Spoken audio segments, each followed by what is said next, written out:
is Father Gary Janak, and thanks for taking a moment to focus on your marriage. Have you ever found yourself complaining more about your spouse than thanking your spouse? Complaining is nothing new. It's even biblical. The Israelites, God's chosen people, did it often. In the book of Numbers, we read, "The people complained against God and Moses, 'Why have you brought us up from Egypt to die in this desert, where there is no food or water? We are disgusted with this wretched food.'" Complaining is an easy trap into which we can fall, and it can have devastating effects on a marriage. As the spiritual writer Ken Crockett observes, when we see the same blessings every day, we eventually stop noticing them.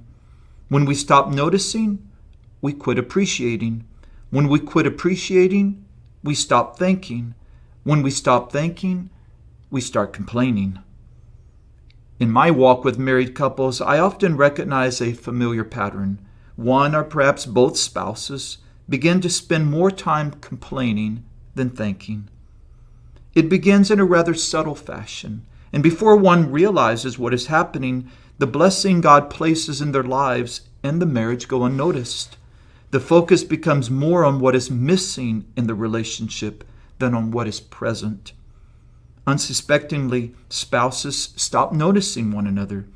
They stop complimenting one another, and in failing to notice one another as a gift that they are to one another, they fail to appreciate one another as their partner. No longer appreciating one another, they stop thanking God and expressing gratitude to one another. As a consequence, the marriage is overwhelmed with daily complaining. The challenge for all of us is to turn our tendency to complain into prayer. Instead of complaining about our spouse, imagine what would happen if we prayed more for our spouse. Instead of complaining about situations and problems, what if we brought it to prayer? In his letter to the Philippians, St. Paul writes, "In prayer and supplication, bring your needs to the Lord."